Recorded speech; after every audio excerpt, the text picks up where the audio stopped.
আপনি আপনার ওয়েবসাইটে যে পোস্টগুলো করবেন সেই পোস্টের মধ্যে অ্যাডসেন্স অ্যাপ্রুভ পেতে গেলে কি কি করণীয় রয়েছে। পোস্ট একটা ওয়েবসাইটের সবথেকে গুরুত্বপূর্ণ বিষয়, কারণ এই পোস্ট বা কন্টেন্টের উপর ভিত্তি করে আপনার ওয়েবসাইটে AdSense approve, Google ranking, visitor এবং আর্নিং সমস্ত বিষয়গুলো ডিপেন্ড করে।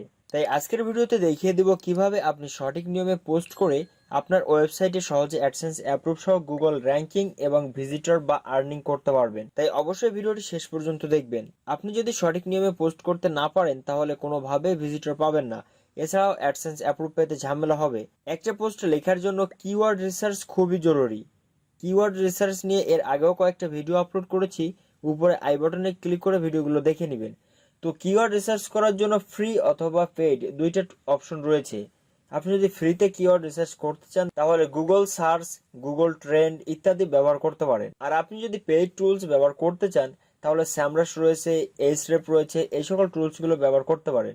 স্যামরাশ থেকে কিভাবে লাইফ টাইম আপনি কিওয়ার্ড রিসার্চ করবেন ফ্রিতে তা নিয়ে আগে একটা ভিডিও আপলোড করেছি, অবশ্যই দেখে নেবেন। পোস্ট লেখার আগে অবশ্যই আপনি একটি লো কম্পিটিশন কিওয়ার্ড রিসার্চ করে নেবেন। তো আমরা এখানে দেখতে পাচ্ছেন এটা হচ্ছে আমাদের ওয়েবসাইট যেটা নিয়ে আমরা কাজ করতেছিলাম। এই ওয়েবসাইটে আমি মাত্র দুইটা পোস্ট করে রেখেছি। তো এখানে আমি আপনাদের দেখানোর জন্য একটা পোস্ট রেডি করে রেখেছি। আমি এখানে ইংরেজিতে পোস্টটা করেছি, আপনারা চাইলে বাংলাতেও করতে পারেন। সবকিছুর ফরম্যাট একই। যদি আপনি বিষয়টা বুঝতে পারেন তাহলে আপনি ইংলিশ, বাংলা, হিন্দি যে ভাষাতে পোস্ট লেখেন না কেন সবগুলোর সিস্টেমগুলো একই থাকবে। তো দেখেন আমাদের যে মেইন টপিকটা রয়েছে ক্রিপ্টোকারেন্সি ওয়ার্ক ফর বিগিনার। আমি এই রিলেটেড পোস্ট কেন করছি, এই সাইটে যাতে অ্যাডসেন্স অ্যাপ্রুভ পাই। বিশেষ করে অ্যাডসেন্স অ্যাপ্রুভ পাওয়ার জন্য অনেকেরই কিন্তু লো ভ্যালু কন্টেন্ট ইত্যাদি ইত্যাদি সমস্যা দেখায়। তো অ্যাডসেন্স অ্যাপ্রুভের জন্য আপনি যদি cryptocurrency, health related, bank loan ইত্যাদি ইত্যাদি টপিকে পোস্ট করতে পারেন তাহলে কিন্তু আপনার অ্যাডসেন্স অ্যাপ্রুভ পেতে অনেকটা সহজ হয়ে যাবে। তো এই জন্য আমি এখানে ক্রিপ্টোকারেন্সি রিলেটেড একটা পোস্ট করেছি এবং এই পোস্টটা কিওয়ার্ড রিসার্চ করেই কিন্তু আমি করেছি। তবে ফরম্যাটটা কেমন হবে, এখানে যে টাইটেলটা দিবেন অবশ্যই এই টাইটেলটা আপনি ক্লিকবেট রাখার চেষ্টা করবেন। তবে এমন ক্লিকবেট রাখবেন না যাতে গুগল আপনাকে ব্যান করে দেয় বা আপনার এই পোস্টে কোনো ঝামেলা করে। এখানে দেখেন আমি দিয়েছি how cryptocurrency work for beginner এবং এখানে একটা সাল অ্যাড করে দিয়েছি, অর্থাৎ আগামী বছরের জন্য নতুনরা কিভাবে ক্রিপ্টোকারেন্সিতে কাজ করবে। তো সেই একই সিস্টেমে আমি এটাতে এখানে দেখেন এটা আমি এখানে সেন্টার করে রেখেছি, এখান থেকে সেন্টার এবং এখান থেকে আমি এটাকে হেডিং করে রেখেছি। এরপর অনেক কিছু এখানে লেখালেখি করেছি।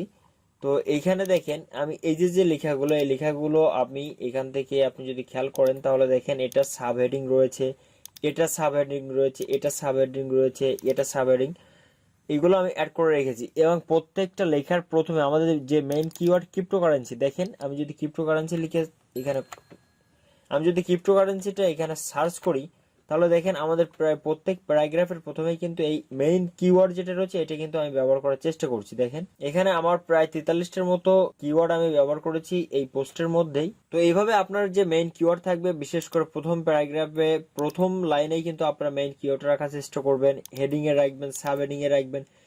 এইভাবে আপনার পোস্টটা ফরম্যাটটা সুন্দরভাবে অ্যাড করবেন। এবার এখানে নিচের দিকে দেখেন এফএকিউ অ্যাড করে রেখেছি, অর্থাৎ ফ্রিকোয়েন্সি আস্কড কোশ্চেন। আমাদের যে মেইন কিওয়ার্ডটা রয়েছে কিওয়ার্ডের উপর বেস করে আমি এখানে কিছু কোশ্চেন অ্যান্সার অ্যাড করে রেখেছি।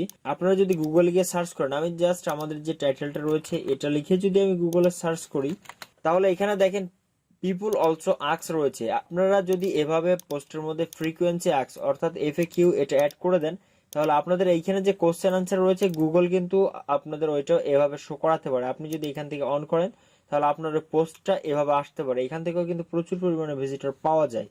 তার জন্য প্রত্যেকটা পোস্টের মধ্যে আপনি এই এফএকিউ এটা অ্যাড করবেন। তো এইভাবে আপনার পোস্টটা এখানে সাজাবেন।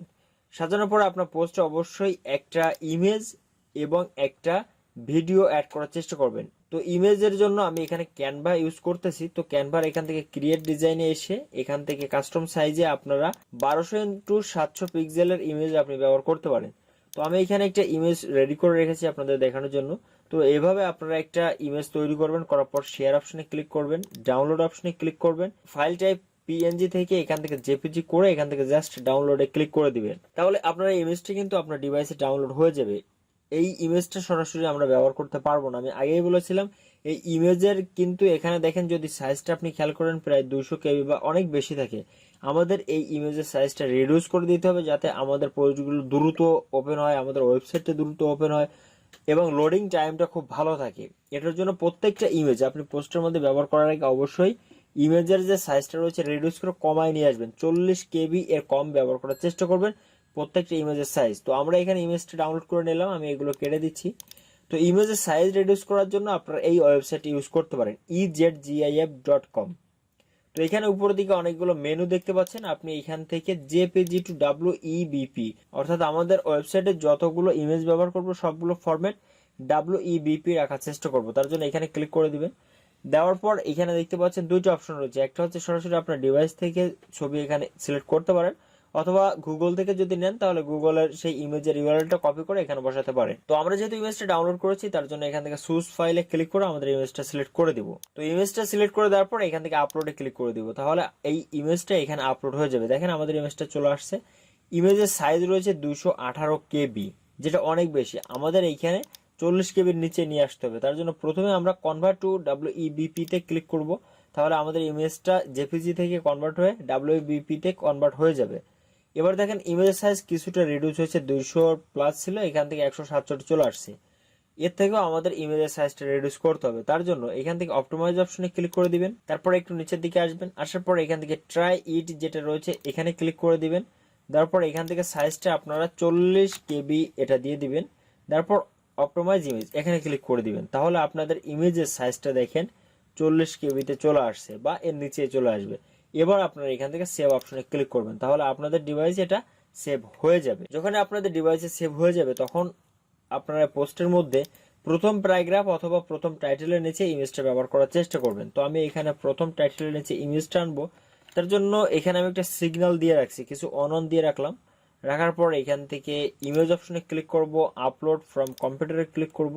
করার পর অবশ্যই এখান থেকে আপনাদের যে মেইন টাইটেলটা থাকবে এই টাইটেলটা কপি করে নেবেন। আমি এখান থেকে কপি করে নিচ্ছি। এবার এখান থেকে চুজ ফাইলে ক্লিক করে একটু আগে যে ইমেজটা আমরা ডাউনলোড করলাম জাস্ট ওইটা আপনারা এখানে আপলোড করে দিবেন। তো ওইটা আপলোড করার আগে ওই ইমেজের নেমটা রিনেম করে আমাদের ব্লগের যে টাইটেলটা থাকবে সেই টাইটেলটা ওখানে বসিয়ে দিবেন। তো বসানোর পর এখানে আপনি ওপেন করলে ঠিক এরকম একটা ইন্টারফেস দেখতে পাবেন বা আপনাদের ইমেজটা এখানে দেখতে পাবেন। জাস্ট ইমেজের উপর একটা ক্লিক করে এখান থেকে সিলেক্ট অপশনে ক্লিক করে দিলে আপনাদের ইমেজটা এখানে চলে আসবে। এবার কোথাও কোনো ক্লিক না করে অথবা বাইরে যদি কোথাও ক্লিক করেন তাহলে ইমেজের উপর একটা ক্লিক করবেন, তাহলে ঠিক এরকম দেখতে পারবেন। এবার এখান থেকে থ্রি ডটে ক্লিক করবেন এবং এখান থেকে ক্লিয়ার ফরম্যাটিং এখানে ক্লিক করে দিবেন। দিলে এখানে দেখতে পাচ্ছেন দুইটা ইমেজ চলে আসছে। অনেকের পোস্ট এরকম আসে, অনেকের পোস্ট আসে না। এবার প্রথম যেটা অটোমেটিক সিলেক্ট করা থাকবে অথবা প্রথম যেটা থাকবে এটা সিলেক্ট করে আপনারা এটাকে কেটে দিবেন। আমি এখান থেকে কেটে দিচ্ছি। দিলে নিচের দিকে দেখেন এই ইমেজের সাথে একটা লিঙ্ক চলে আসছে। অনেক সময় এই যে অনটা দিলাম এই অনটা প্রথমে কেটে দিতে বলো বা এই ইমেজের সাথে নিচের দিকে থাকে, অনগুলো কেটে দিলে অটোমেটিক এই লিঙ্কটা চলে আসে। তো আপনারা এই লিঙ্কটা এখান থেকে রিমুভ লিঙ্কে ক্লিক করে দিবেন। দেওয়ার পর আমাদের এই অন যেটা আছে এটা এখান থেকে কেটে দিব। দেওয়ার পর এই যে ইমেজটা ইমেজের উপর একটা ক্লিক করব, তারপর এখান থেকে সেটিং এর অপশনে যাব এবং আমাদের ব্লগের যে টাইটেলটা এখানে বসিয়ে দিব। ব্লগের টাইটেলটা বসিয়ে দিয়ে এখান থেকে আপনারা এক্স লার্জ যেটা রয়েছে এখানে ক্লিক করে দিবেন এবং আপডেটে ক্লিক করে দিবেন, তাহলে ইমেজটা কিন্তু একটা বড় সাইজ হয়ে যাবে। এবার এই ইমেজটা সিলেক্ট থাকা অবস্থায় এখান থেকে আপনারা এই যে অপশন দেখতে পাচ্ছেন এখানে ক্লিক করে সেন্টার এলাইন এখানে ক্লিক করে দিলে আপনার এই ইমেজটা মাঝখানে চলে আসবে। তো ইমেজটা তো আমাদের অ্যাড হয়ে গেল। এবার আমাদের এই পোস্টে একটা ভিডিও অ্যাড করব। এখন আপনি ভাবতে পারেন এখানে আমি ভিডিওগুলো কোথায় পাবো, এখানে কার ভিডিও ব্যবহার করবো, এরকম একটা কোশ্চেন থাকতে পারে। তো আপনার পোস্টের যে টাইটেল থাকবে এই রিলেটেড আপনি ইউটিউবে গিয়ে সার্চ করেন। দেখেন আমি সার্চ করছি, এখানে একটা ভিডিও চলে আসছে, অন্যের ভিডিও। তো এখান থেকে যে কারো ভিডিও আপনি ইউজ করতে পারেন, কোনো কপিরাইট বা কোনো ঝামেলা নাই। আপনার জাস্ট শেয়ার অপশনে ক্লিক করবেন, এমবেড অপশনে ক্লিক করবেন, পুরো যে কোডটা রয়েছে কোডটা এখান থেকে কপি করে নেবেন। কপি করে নেওয়ার পর এখান থেকে ব্লগার আসবেন, আপনি যেখানে ওই ভিডিওটা অ্যাড করতে চান আমি এখানে অ্যাড করে রেখেছি। দেখেন আমি এটা কেটে দিচ্ছি, এখান থেকে আমি নতুন করে অ্যাড করব আপনাদের দেখানোর জন্য। তো এবার আপনি যেখানে ভিডিওটা অ্যাড করতে চান জাস্ট সেখানে একটা ক্লিক করেন। মনে করেন আমি এখানে অ্যাড করব, এখানে একটা স্পেস করে নিলাম। ওই একই সিস্টেমে এখানে কিছু অন দিলাম। দেওয়ার পর এখান থেকে আপনারা এই পেন্সিল অপশনে ক্লিক করবেন, তারপর HTML ভিউতে ক্লিক করবেন এবং এখানে আপনি ক্লিক করে যদি কন্ট্রোল F দিয়ে অন দেন, তারপর ইন্টার করেন, তাহলে কোথায় অন গুলো দিয়েছেন আপনার পোস্টের মধ্যে আপনি দেখতে পাবেন। অথবা যদি বাইরে ক্লিক করা অবস্থায় এখানে কন্ট্রোল F দিয়ে অন দেন তাহলে আপনি এটা দেখতে পারবেন, কারণ এটা হাইলাইট হয়ে যাবে। অথবা আপনারা এভাবে খুঁজে বের করতে পারেন। এবার এখান থেকে পুরো অনটা সিলেক্ট করে এখান থেকে ইন্টার করে ওই কোডটা আপনি এখানে বসিয়ে দিবেন। আমি এখান থেকে একটা স্পেস করে নিচ্ছি এবং কোডগুলো বসিয়ে দিলাম। দেওয়ার পর এখান থেকে আবার এই অপশনে ক্লিক করবেন। এবার এখান থেকে কম্পোজ ভিউতে ক্লিক করবেন। করার পরে একটু নিচের দিকে আসলে এখানে দেখতে পাচ্ছেন ভিডিওটা চলে আসছে, কিন্তু ভিডিওটা একটা সাইডে চলে আসছে।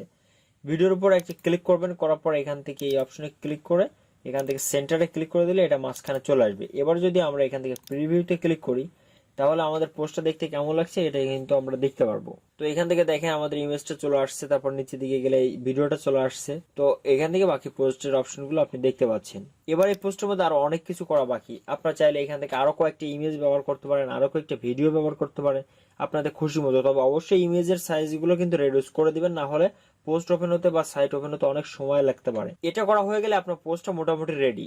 এবার কি করবেন, এখানে দেখতে পাচ্ছেন লেবেল। এই লেবেলের উপর ডিপেন্ড করেই কিন্তু আপনার ওয়েবসাইটের যে মেনু থাকে মেনুটা অ্যাড হয়, ক্যাটাগরি অ্যাড হয়, ইত্যাদি ইত্যাদি। আর এই লেবেলটা না দিলে গুগল সার্চ কনসোলে কয়েকটা এরর আসে, তার জন্য অবশ্যই কিছু একটা লেবেল এখানে আপনাকে দিতে হবে। তো যেহেতু এটা ক্রিপ্টোকারেন্সি রিলেটেড পোস্ট, আমি এখান থেকে পুরো ক্রিপ্টোকারেন্সিটা কপি করলাম। কপি করার পর এখানে লেবেল অফ ক্রিপ্টোকারেন্সি রেখে দিচ্ছি। তারপর এখানে চাইলে আপনারা কমা দিয়ে আরো কিছু ব্যবহার করতে পারেন, তো আমি কিছু ব্যবহার করছি না, এখান থেকে এটা অফ করে দিলাম। এবার হচ্ছে পাবলিশ অন। আপনি চাইলে এখান থেকে শিডিউলও করতে পারেন, এখান থেকে যে কোনো একটা ডেট যে কোনো একটা টাইম দিয়ে শিডিউল করতে পারেন। আর এখনই যদি পোস্ট করতে চান তাহলে অটোমেটিক এখানে সিলেক্ট করে দিবেন। এবার হচ্ছে পারমালিঙ্ক, এটা খুবই গুরুত্বপূর্ণ।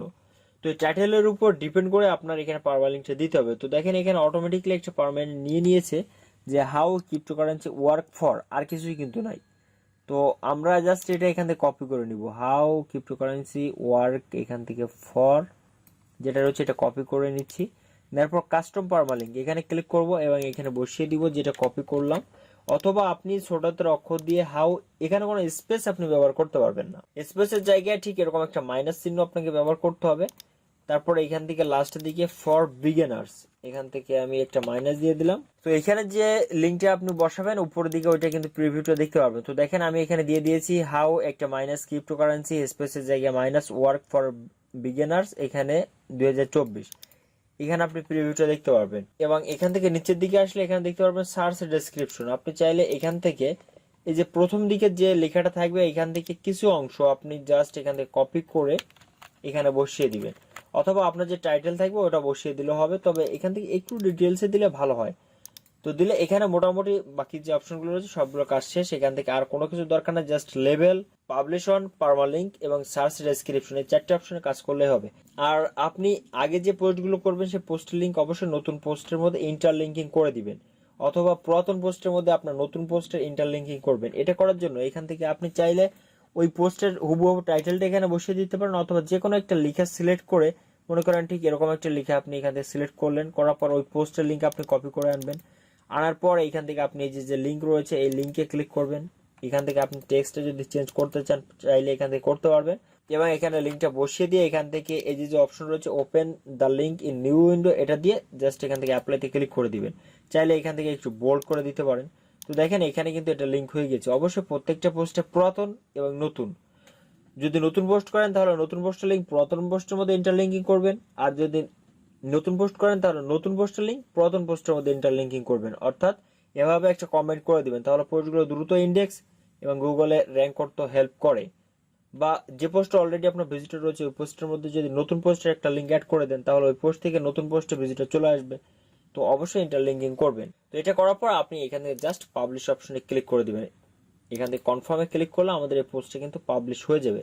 এবার আমরা এখানে ভিউ ব্লগে ক্লিক করলে আমাদের এই পোস্টটা কিন্তু এখানে দেখাবে। দেখেন এখানে পোস্টটা চলে আসছে, এখানে পোস্ট ওপেন করলে ঠিক এরকম একটা ইন্টারফেস আমরা কিন্তু এখানে দেখতে পাবো। এখানে দেখতে পাচ্ছি আমাদের ইউটিউব ভিডিওটা একটু লোড নিচ্ছে। তো দেখেন আমাদের ইউটিউব ভিডিও, তারপর হচ্ছে এখান থেকে ইমেজ সবকিছু কিন্তু পারফেক্ট ভাবে চলে আসছে। তো এইভাবে আপনারা পোস্ট করবেন। আশা করি বিষয়টি বুঝতে পেরেছেন কিভাবে পোস্ট করবেন। এখানে কিন্তু ভিডিওটা শেষ নয়, এখানে আরো একটু গুরুত্বপূর্ণ বিষয় রয়েছে।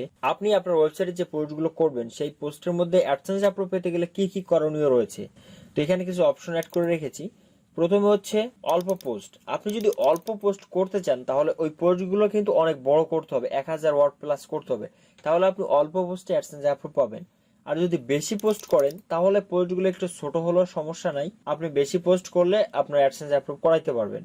তবে অবশ্যই পোস্টগুলো কিন্তু গুগলে ইন্ডেক্স হইতে হবে। আপনি অনেকগুলো পোস্ট করলেন, গুগলে মাত্র 2-1টা পোস্ট রয়েছে, তাহলে কিন্তু অ্যাডসেন্স অ্যাপ্রুভ দিবে না। আরেকটা হচ্ছে ভিজিটর। আপনার ওয়েবসাইটে যদি অসংখ্য ভিজিটর থাকে বা খুব ভালো পরিমাণে একটা ভিজিটর থাকে, তাহলে আপনার ওই ওয়েবসাইটে আপনি কপি পেস্ট করেন বা যে কোনো ধরনের পোস্ট করেন না কেন আপনার অ্যাডসেন্স অ্যাপ্রুভ হয়ে যাবে। বর্তমানে কিন্তু অ্যাডসেন্স ভিজিটরের উপর খুবই গুরুত্ব দিচ্ছে। যদি ভিজিটর থাকে তাহলে ওই পোস্টের কন্টেন্ট যেমনই হোক না কেন, আমি একটা ওয়েবসাইটে পোস্ট করছিলাম, কপি পেস্ট, ভিজিটর ভালো ছিল, অ্যাডসেন্স অ্যাপ্রুভ দিয়ে দিয়েছে কোনো রকম ঝামেলা ছাড়াই। তাই আপনার ওয়েবসাইটে যদি ভিজিটর ভালো থাকে তাহলে যে কোনো ধরনের পোস্টে কিন্তু আপনি সহজে অ্যাপ্রুভ নিতে পারবেন। তো এই বিষয়টা অবশ্যই খেয়াল রাখবেন। তো আশা করি বিষয়টি বুঝতে পেরেছেন, একটা ওয়েবসাইটে পোস্ট করার আগে কি কি বিষয়ে খেয়াল করার প্রয়োজন রয়েছে বা কি কি বিষয় মাথায় রেখে আপনার পোস্ট করতে হবে। আর হ্যাঁ, আপনি যদি কিওয়ার্ড রিসার্চ নিয়ে একটু ডিপলি ভিডিও চান তাহলে অবশ্যই কমেন্টে জানাবেন। তবে এখানে একটা কথা বলে রাখি, আমি গুগল সার্চ কনসোলটা যখন অ্যাড করেছিলাম তখন এখানে দেখিয়েছিলাম সাইট ম্যাপ, এটা কিন্তু ইরর আসছিল। অর্থাৎ আমাদের যে স্ট্যাটাস যেটা রয়েছে এটা এখান থেকে সাকসেস আসছিল না, এটা ইরর আসছিল। আমি বলছিলাম যখনই একটা ওয়েবসাইটে পোস্ট করা হয় এই সাইট ম্যাপটা অটো আপডেট হয়ে সাকসেস হয়ে যায়। এখানে দেখেন আমরা মাত্র 2টা পোস্ট পাবলিশ করেছি এবং এটা ড্রাফট আকারে রয়েছে। এই 2টা পোস্টের জন্যই কিন্তু এখানে দেখাচ্ছে ডিসকভার পেজ 2 এবং স্ট্যাটাস এটা সাকসেস দেখাচ্ছে। অনেকের আছে যাদের কিন্তু গুগল সার্চ কনসোলে এই স্ট্যাটাস সাকসেস হয় না বা ইরর দেখায়। যাদের এরকম হবে তারা কয়েকটা পোস্ট করে এখান থেকে আবারও আপনি sitemap.xml দিয়ে সাবমিট দিবেন। সাবমিট দিলে এটা স্ট্যাটাস যদি অটোমেটিকলি সাকসেসফুল না হয়, এখানে দেখেন স্ট্যাটাস যদি সাকসেসফুল না হয় তাহলে আপনারা কি করবেন, এই যে সাইট ম্যাপ থাকবে এখানে একটা ক্লিক করবেন। তারপর এখান থেকে এই 3 ডট অপশনে ক্লিক করে এটা হচ্ছে রিমুভ সাইট ম্যাপ, এখানে ক্লিক করে দিবেন এবং এখান থেকে রিমুভ করে দিবেন, অর্থাৎ এই সাইট ম্যাপটা আপনি রিমুভ করে দিবেন। তারপর আবার নতুন করে এখানে sitemap.xml দিয়ে সাবমিট করলে আপনার ওয়েবসাইটে যদি পোস্ট থাকে তাহলে অবশ্যই এটার স্ট্যাটাস সাকসেস হয়ে যাবে এবং কতগুলো পোস্ট হচ্ছে এখানে আপনি দেখতে পাবেন। ভিডিওটি ভালো লাগলে একটা লাইক করে পরবর্তী ভিডিওর জন্য অবশ্যই চ্যানেলটি সাবস্ক্রাইব করে পাশে থাকবেন। এতক্ষণ সাথে থাকার জন্য অসংখ্য ধন্যবাদ।